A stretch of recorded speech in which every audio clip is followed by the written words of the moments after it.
ప్రియ దేవుని బిడ్డారా, చదువబడిన వాక్య భాగంలో 32వ వచనంలో, ఆ తరువాత పేతురు సకల ప్రదేశములో సంచారము చేయుచు లుద్దాలో కాపురమున్న పరిశుద్ధుల యొద్దకు వచ్చెను. అక్కడ పక్షవాయు కలిగిన 8 ఏండ్ల నుండి మంచము పట్టిన ఐనేయ అను ఒక మనుష్యుని చూచి, పేతురు, ఐనేయ, యేసు క్రీస్తు నిన్ను స్వస్థపరుచున్నాడు, నీవు లేచి నీ పరుపు నీవే పరుచుకునమని అతనితో చెప్పగా, వెంటనే అతడు లేచెను.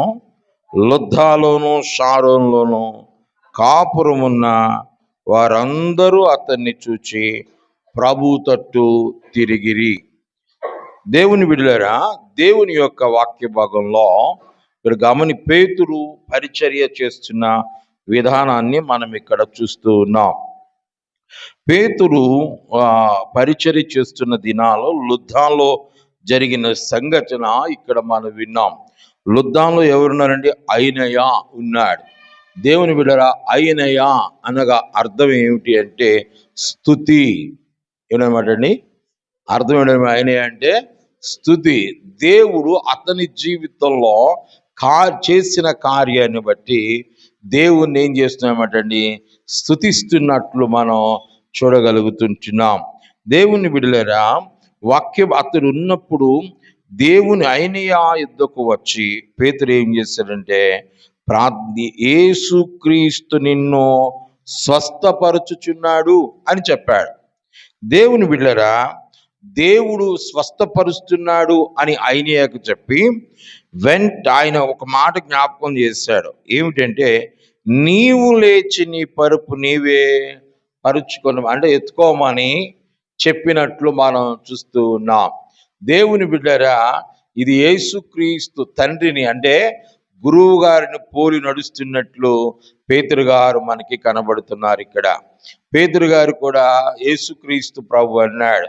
ఒకడు వస్తే నువ్వు లేచి నీ పరుపెత్తుకొని అన్నాడా ఒక యేసయ్య ఏ మాట చెప్పాడో పేతురు అదే మాట ఇక్కడ ఐనేయాకి చెప్తున్నాడు. అంటే ఏదైతే విశ్వాసం కలిగి యేసయ్య ప్రార్థించి చెప్పాడో, దేవుని బిడ్డరా, అదే విధానాన్ని, అదే విశ్వాసాన్ని పేతురు గారు కూడా ఇక్కడ కలిగి ఉన్నాడు అని జ్ఞాపకం చేస్తున్నాను. మన ముందున్న పితరులు చాలా విశ్వాసం కలిగిన వారిగా, భక్తి పరులుగా, ప్రార్థనా పరులుగా వారు జీవించిన వారిగా మనం చూస్తూ ఉన్నాం. కానీ నేటి దినాల్లో వారి జీవితాల్లో వారు సాక్ష్యాలు విడిచిపెట్టి వెళ్ళారు. ఓ మంచి సాక్ష్యాన్ని భూమి మీద విడిచిపెట్టి వెళ్ళారు అని జ్ఞాపకం చేస్తున్నాను. అలాగే బైబిల్ గ్రంథంలోనే కాదు, భూమి మీద ఉన్న భక్తులను కూడా మనం జ్ఞాపకం చేసుకుంటే ఎన్నో విషయాలు మనం వారి జీవితాల్లో నేర్చుకోవడానికి అవకాశం ఉంటుంది. మన పితరులు మన ముందు విశ్వాసం ఉంచి వెళ్ళారు, అవి మనం జ్ఞాపకం చేసుకుంటూ ఉండాలి. అలాగే ప్రభు యొక్క విశ్వాసాన్ని ప్రాముఖ్యంగా మనం జ్ఞాపకం చేసుకొని ఉండాలి. మనకి ఏమిటి ఆధారం? మనం ఎలాంటి జీవితాన్ని కొనసాగింపజేయడానికి, విశ్వాస సంబంధమైన జీవితాన్ని కొనసాగింపజేయడానికి మనకి ఆధారం ఏమిటి అంటే, ప్రాముఖ్యంగా మనకి యేసయ్య అయితే, అలాగే ఆయన బాటలో నడిచిన అనేక మంది భక్తులు మనకి ఆదర్శప్రాయంగా ఉన్నారు అన్న సంగతి జ్ఞాపకం చేస్తున్నాను.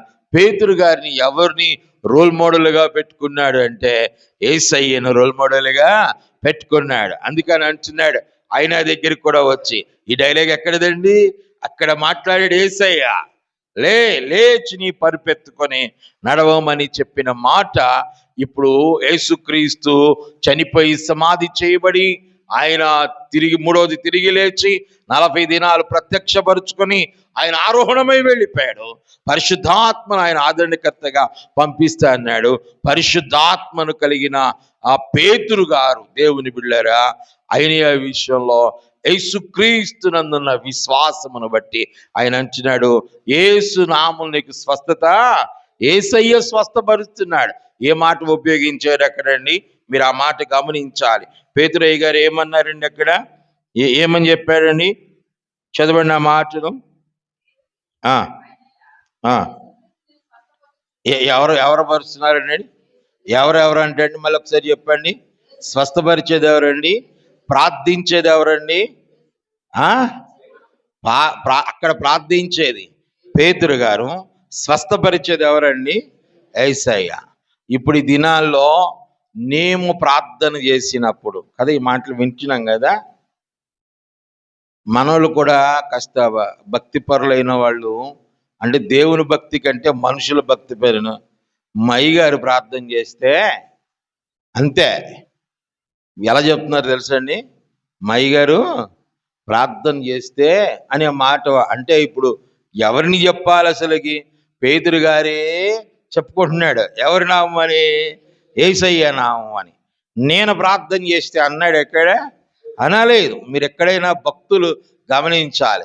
ఇప్పుడు ఏమైపోయిందంటే, ఫలానా ఆయన ప్రార్థన చేస్తే, మీకు అర్థమవుతుందా? ఈ మాటలు పలికేవాడు వాడు స్వకీర్తిని కోరుకుంటున్నాడు, స్వఘనతను కోరుకుంటున్నాడు.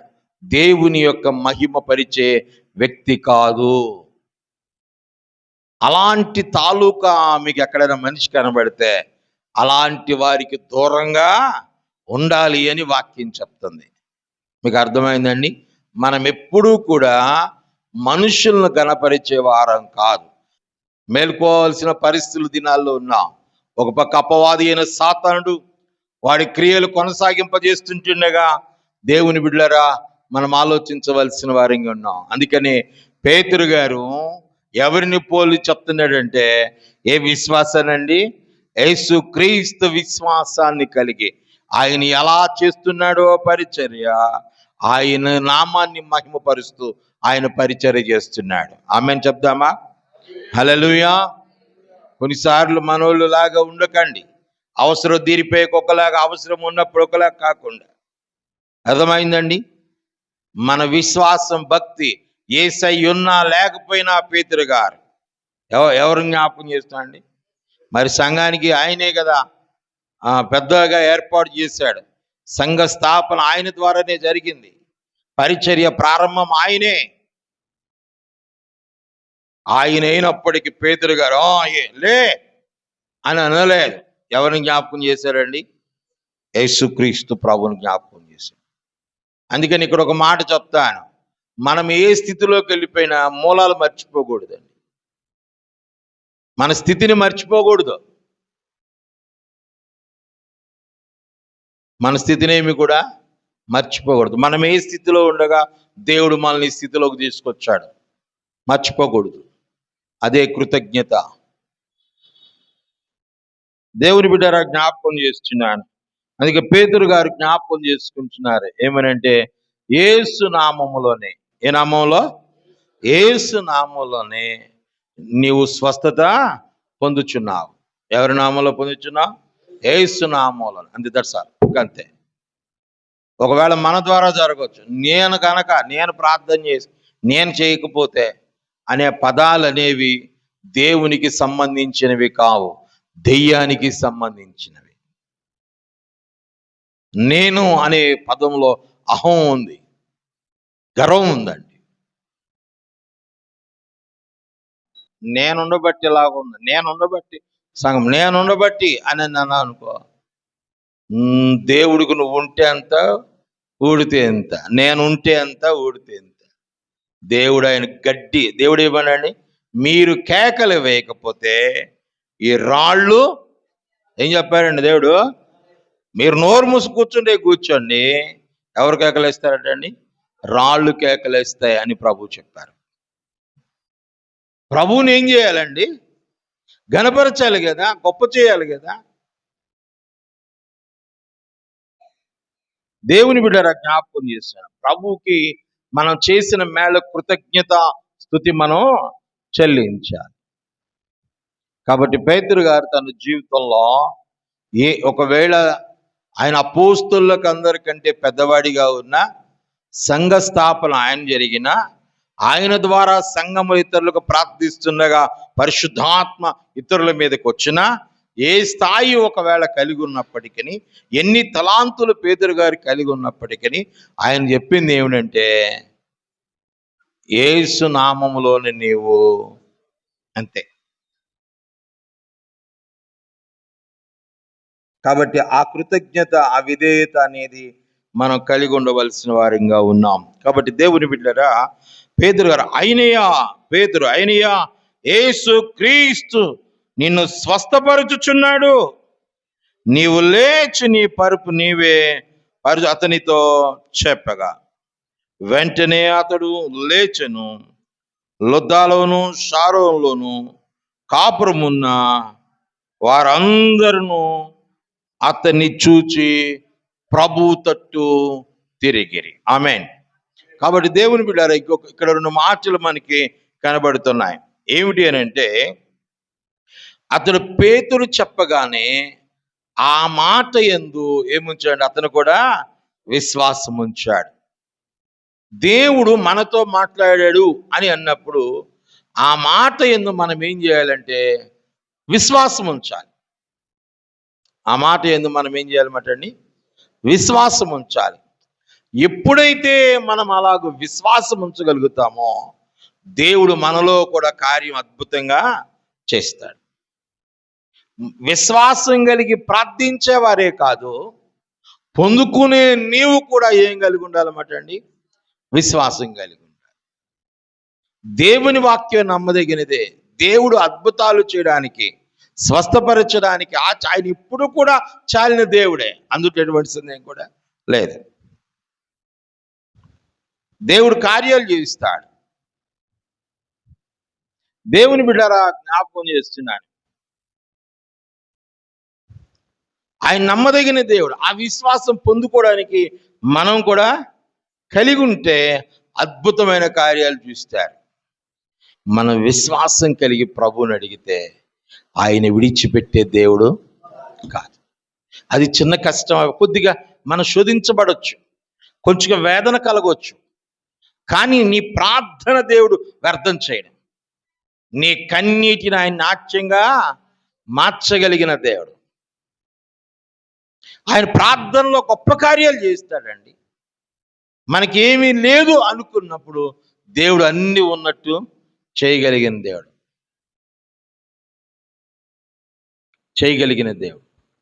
అలాంటి దేవుడు మనం కలిగి ఉన్నాం. అందుకొరకై మన విశ్వాసంతో ప్రార్థన చేయండి. దేవుని బిడ్డ జ్ఞాపకం చేస్తాడు, దేవుడు కార్యాలు చేస్తాడు, దేవుడు మాట్లాడే దేవుడు ఆయన.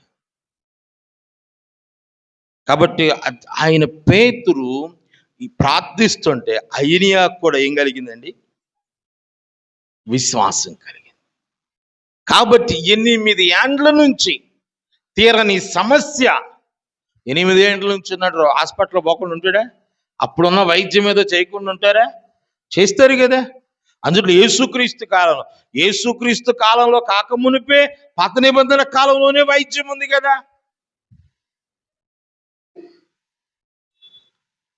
ఎన్ని ప్రయత్నాలు చేసినా అవ్వని ఫలితం. ఆయనకి వచ్చిన రోగం ఏమిటండి? పైగా పక్షవాతం అంటే ఏంటనమాట అండి? ఒక కాలు చేయి పని చేస్తుంది, ఒక కాలు చేయి పని చేయదు. అంటే మనిషి బతుకుంటాడు, ఆ మనిషి వల్ల ఉపయోగం ఏమి కూడా ఉండదు. మీకు అర్థమవుతుందా? దీన్ని ఏ భక్తితో పోల్చాడంటే నామకార్థ స్థితి. అందుకే యేసయ్య అన్నాడు, ఉంటే వెచ్చగైనండు, ఉంటే చల్లగైనా నులివెచ్చని స్థితి నీకుంటే నువ్వు బయటికి. ఇప్పుడు అలాంటి వ్యక్తులు ఇంట్లో ఉన్న వాళ్ళని బాగుంది మా వ్యక్తి అని అంటారండి. కొన్ని రోజులు బాగానే చేస్తారు, అక్కడి నుంచి ఎన్ని ఇసుక్కుంటారో, తిట్టుకుంటారో. ఎట్లాంటోడు బతికి సచ్చినా బాగుండు అంటారు. మీకు అర్థమైందా? నీ వల్ల ఏంటి ఉపయోగం అంటే, ఇంతకాలం ఉపయోగం ఉన్నా ఆ ఉన్న రోగ లక్షణం అనమాట అది. మీకు అర్థం అవుతుందండి? అప్పుడు ఆ వ్యక్తి ఉపయోగపడ్డాని, నువ్వు బతుకుండి ఏంటి ఉపయోగం, నువ్వు చస్తే బాగుండు అనేవాళ్ళు కూడా లేకపోలేదు. అర్థమవుతుందండి? మనిషి ఉపయోగపడినంతసేపే, ఉపయోగపడపోతే అందరూ తిట్టోళ్ళే. మీకు అర్థమవుతుందా? నేనంటాను, యేసయ్యకి మనం సరిగా ఉపయోగపడక, మన శరీరం బాగుంది కానీ పక్షవాతం వచ్చినోళ్ళలాగా, అది దేవుడికి ఉపయోగపడక, సాతానుగాడికి ఉపయోగపడక, నామకార్థ భక్తి చేసుకుంటూ ఎంతకాలం దేవుడి ఇంట్లో ఉండి దేవుని బాధ పెట్టుంటాం. ఈడితే ఎందుకు వచ్చిన గొడవరాని వదిలేస్తే దేవుడు మరిచిన దినాన్న మనం మంటిలోకి పోవాలి. బైబిల్ చెప్తుంది, మనుషులు మంటి వారమని ఆయన మనల్ని జ్ఞాపకము చేసుకొనిచున్నాడు. ఆమేన్. దేవుని మనం మట్టోళ్ళు మన సంగతి ఆయన జ్ఞాపకం చేసుకుంటున్నాడు. ప్రతిదినం ఆయన జ్ఞాపకం చేసుకున్నా అంటాడు ఆయన. కాబట్టే మనం సజీవులుగా ఉన్నాం, మనం ఆరోగ్యవంతులుగా ఉన్నాం, మనం ఇలా లేచి ఉనికిని కలిగి ఉన్నాం. లేకపోతే ఉనికిని కోల్పోవాలి. ఆయన మరిచిపోయిన దేవుడు మరిచిన దినాన్న మట్టిలోకి పోవాలి. పక్షవాతం వచ్చినప్పుడు ఉపయోగపడినట్లుగా దేవుని పిల్లలకు భూమి మీద ఆయన కాపాడుచుంటుండగా, దేవుని పిల్లలుగా మనం దేవునికి సరైన రీతిలో ఉపయోగపడక పక్షవాతం వచ్చిన వాళ్ళగా ఎంతకాలం ఆత్మీయ జీవితంలో మనం ఉన్నాము. కానీ నా కన్న తండ్రి నిన్నైనా నన్నైనా ఎప్పుడైనా సహించుకోలే, ఎప్పుడైనా తోసేయలే. వీడి వల్ల నాకెందుకు, ఈ వల్ల నాకెందుకు అనుకోలేదు. ఆయన కన్న తండ్రి అండి. మనల్ని ఎంతగా ప్రేమించారండి, తన ప్రాణము పెట్టునంతగా ఆయన మనల్ని ప్రేమించారు.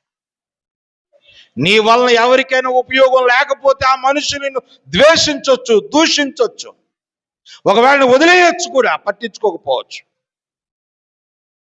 కానీ కన్న తండ్రి, నువ్వు ఇంతకాలం దేవునికి ఉపయోగంగా ఉన్నా లేకపోయినా, ఇంతకాలం దేవునికి మహిమ తెచ్చినా తేకపోయినా, ఇంతకాలం ఒకవేళ దేవునికి సాక్షిగా ఉన్నా లేకపోయినా, ఈ దినానైనా దేవుడు కృప చూపిస్తున్నాడు నీ పట్ల. ఇంతకాలం జరిగిపోయిన దినాలు జరిగిపోయినాయి. ఇప్పుడైనా ఈ రోజైనా యేసయ్యా నీ కొరకు నేను ఉపయోగపడతాను యేసయ్యా, నీ సాక్షిగా ఉంటాను యేసయ్యా. నేను మనిషిని బాగున్నాను, నా అంతరంగ పురుషుడు, నా ఆత్మీయ జీవితం పక్షవాతం వచ్చినలాగుందయ్యా. నీకు ఉపయోగపడకుండా ఉన్నానయ్యా, నిన్ను బాధ పెట్టే వ్యక్తిగా ఉన్నాను, నిన్ను అవమానపరిచే వ్యక్తి, నిన్ను ఎంతకాలమో బాధిస్తున్న వ్యక్తిగా ఉన్నాను, మరలా నా ద్వారా నీ గాయాల్లో వేలు పెట్టిన వ్యక్తిగా ఉన్నా. నేను ఎంత బాధించేసానో ప్రభువా, ఏడ్పించాను. అయినా నన్ను విడిచిపెట్టలేదు, నన్ను త్రోసివేయలేదు, నన్ను ఇంకా ప్రేమిస్తున్నావు, నన్ను సహిస్తున్నావయ్యా. ఈ దినాన్నైనా నేను నీ కొరకు ఉపయోగపడే వ్యక్తిగా నన్ను చేయి ప్రభువా, నన్ను బాగు చేయి, నా ఆత్మీయ జీవితాన్ని నీకు ఉపయోగపడాలి ప్రభువా. ప్రార్థన చేయండి దేవుని బిడ్డలారా. 8 సంవత్సరాలుగా ఒక నిరుపయోగంగా పడున్న వ్యక్తిని దృష్టించిన దేవుడు, ఒకవేళ వాడికంటే ఎక్కువ వయసు మనకుందేమో దేవునికి ఉపయోగపడకుండా, నులివెచ్చని బ్రతుకు ఉండిపోయిందేమో, నామకార్థ జీవితం ఒకవేళ భక్తి మనకు ఉండిపోయిందేమో, కృప చూపుచున్న దేవుడు నిన్ను ప్రేమిస్తున్నాడు. నేను త్రోసివేయలేదు. అయినా ఎవరు నిన్ను అసహించుకున్నా, ఎవరు విడిచిపెట్టినా, ఎవరు పట్టించుకోకపోయినా, ఆయన ఎప్పటికీ కన్న తండ్రి నిన్ను తన కవిగిటి దాచి ఉంచున్నాడు. ఆమేన్. దేవుని బిడ్డారు, ఇంత ప్రేమ కలిగిన దేవుడు ప్రేమిస్తుంటే ప్రేమను తోసేసుకోవద్దు, నిర్లక్ష్యం చేసుకోవద్దు. ఆయన అలా పడుండడం దేవుడికి ఇష్టం లేకుండా పోయింది. అందుకే పేతురుని అక్కడికి పంపించాడు.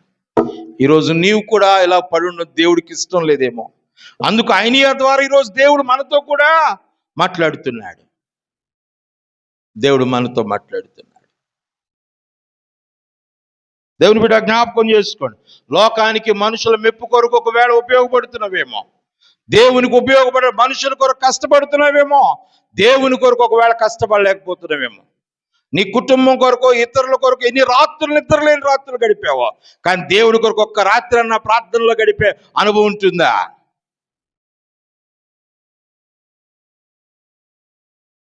దేవుని కొరకు ఏమి చేయగలుగుతున్నావు? ఒకసారి ఆలోచన చేయాలి.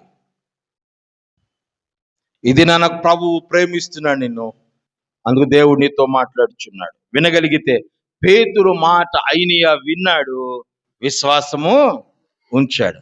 ఈరోజు దేవుని మాట యందు నాతో మాట్లాడుతున్నాను. నువ్వు విశ్వాసం ఉంచగలిగితే దేవుడు నిన్ను లేవనెత్తగలుగుతాడు. ఆమేన్.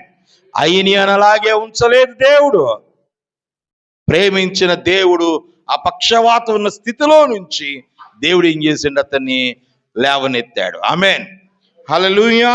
అందుకు పేతురు చెప్తున్నారు. పేతురు ఏమని జ్ఞాపకం చేస్తాడంటే, దేవుని బిడ్డరా, ఐనియా, యేసు క్రీస్తు నిన్ను స్వస్థపరుచుచున్నాడు, నీవు లేచి నీ పరుపు నీవే పరుచుకొనుమని అతనితో చెప్పగా వెంటనే అతడు లేచెను. ఆమేన్ చెప్దామా? హల్లెలూయా, హల్లెలూయా. ఎప్పుడు లేచి? వెంటనే లేచాడు, తర్వాత లేచాడా? వాక్యం వింటున్న నీ జీవితంలో ఒకవేళ దేవుడు నీతోనే మాట్లాడుతున్నట్లయితే, ఇది నీ కొరకైన వాక్యం అయితే, నువ్వు ఆ స్థితి నుంచి లేవడం మంచిది. సర్దుకుని ఇంకక్కడే కూర్చోవద్దు. అలవాటు పడిపోవద్దు. ఎందుకు దేవుడు నీ పరిపెత్తుకుని లేచిపోమన్నాడంటే, వీడు అంతకు ముందు ఏంటి అక్కడ కూర్చుని అడుక్కునే అలవాటు ఉంది. మళ్ళీ ఆ స్థితిలోకి ఉండిపోతావేమో, ఉండడం దేవుడికి ఇష్టం లేదు. అందుకనే దేవుడు నిన్ను బాగు లేవాలి, దేవుని కొరకు నిలబడాలి.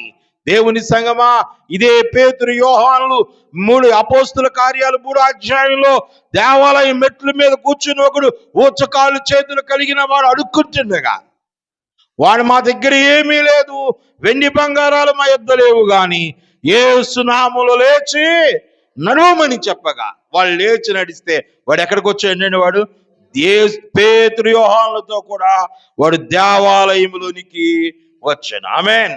అంతకుముందు మెట్లు కింద కూర్చుని అడుక్కునేవాడు, ఇప్పుడు మెట్లు ఎక్కి దేవాలయంలోనికి వచ్చాడు. దేవుని బిడ్డరా, కూర్చున్న స్థితిలో అక్కడే ఉంటే నీకు అడుక్కునే స్థితే, దిక్కుమాలిన స్థితే అలాగే ఉండిపోద్ది. కానీ లేచి నువ్వు మెట్లు ఎక్కాలి.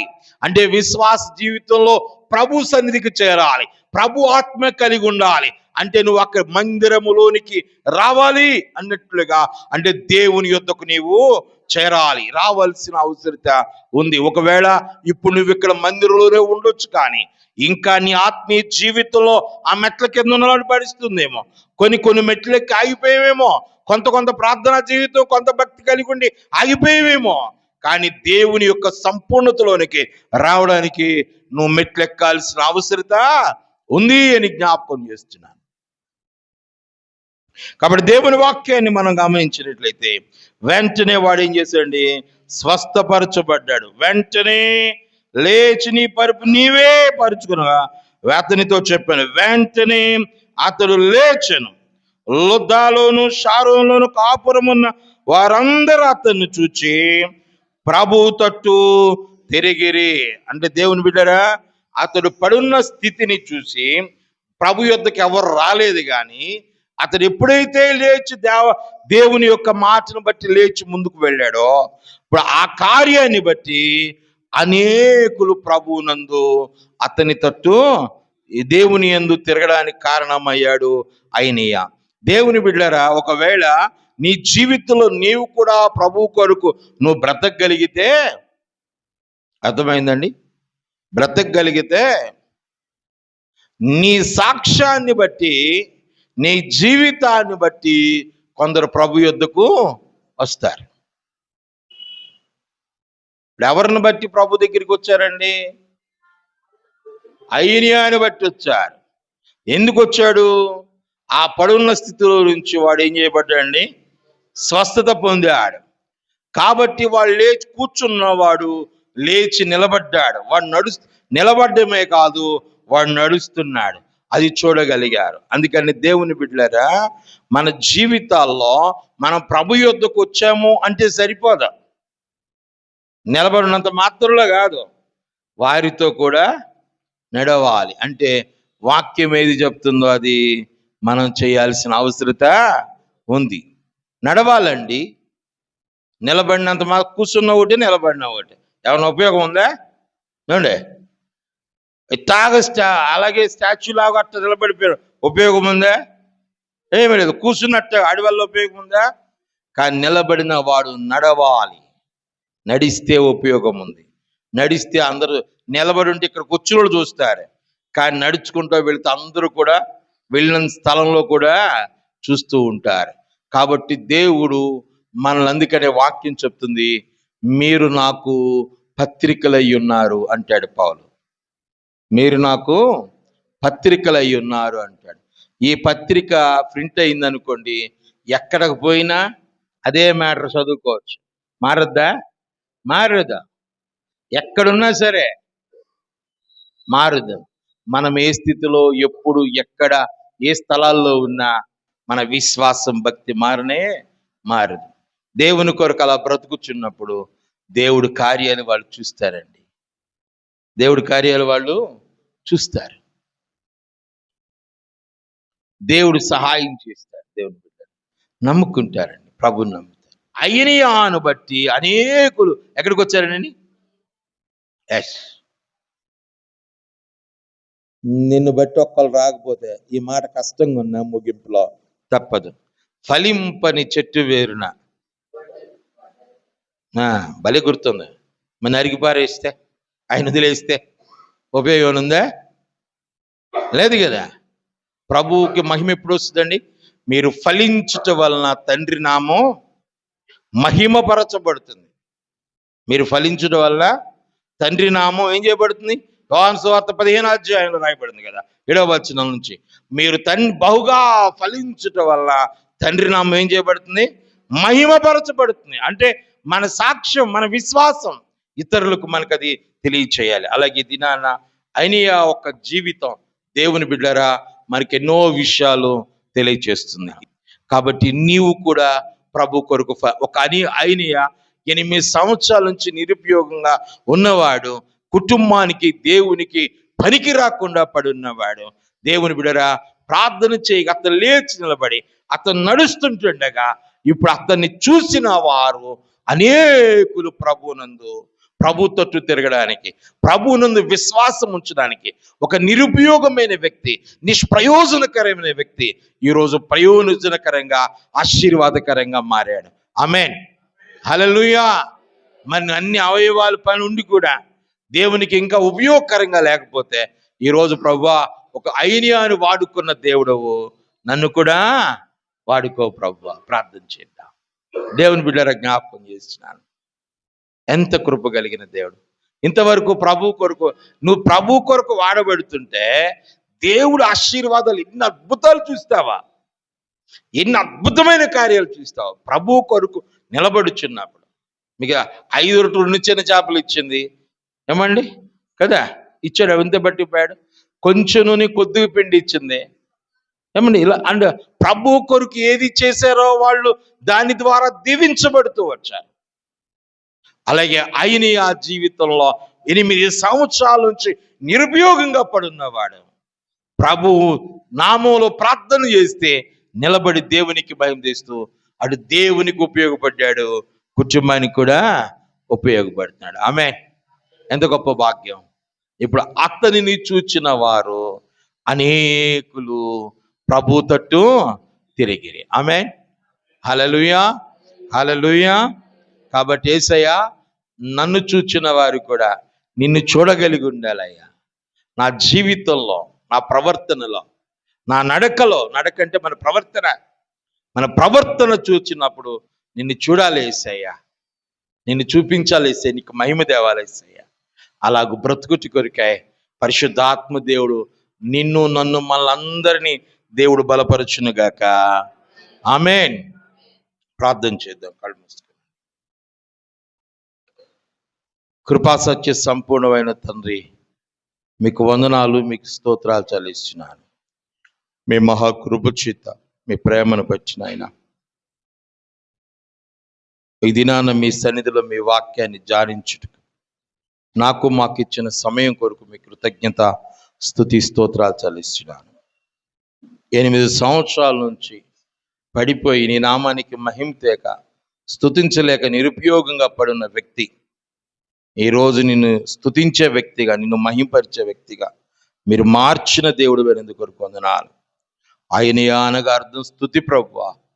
ఈరోజు నేను స్తుతించేలాగా, అతను స్తుతించడమే కాదు, అతని ద్వారా అనేక మంది నిన్ను స్తుతించేలాగా, నిన్ను మహిమపరిచేలాగా ఆ వ్యక్తిని నిలబెట్టిన దేవా మీకు వందనాలు. ఇంతకాలం మేము నిరుపయోగంగా ఒకవేళ ఉన్నామేమో, నీకు ఉపయోగపడకుండా ఒకవేళ ఉన్నామేమో, మాకు అన్ని అవయవాలు ఉన్నప్పటికీ, అన్ని అనుకూలతలు ఉన్నప్పటికీ కూడా నీకు ఉపయోగపడకుండా మేము నిరుపయోగమైన స్థితిలో ఒకవేళ ఉంటే, ఈ దినానైనా నీ కొరకు మేము ఉపయోగపడాలేసయ్యా అని ఒక తీర్మానం కలిగిన వారంగా మేమునుటకు మీ కృప దయచేయమని ప్రార్థిస్తున్నాను. మీకు అప్పగించుకుంటుండగా ప్రతి బిడ్డను మీరు బలపరచండి, ప్రతి ఒక్కరిని మీరు దీవించండి, ప్రతి ఒక్కరూ మీకు ఉపయోగకరంగా ఉండకు సహాయం చేయండి.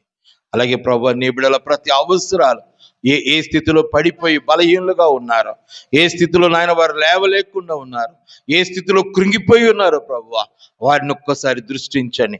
మీ నామంలో ప్రార్థన చేయించుండగా యేసు నామంలో అద్భుతమైన విడుదల నీ బిడ్డలకు కలుగునుగాక. మీ కొరకు నిలబడి నీ కొరకు నడిచేవారిగా ఉండకు సహాయం చేయమని, నీ బిడ్డల ద్వారా మీ నామానికి మహిమ తెచ్చుకున్నామని యేసు నామంలో ప్రార్థన చేయించున్నాము తండ్రి. ఆమేన్.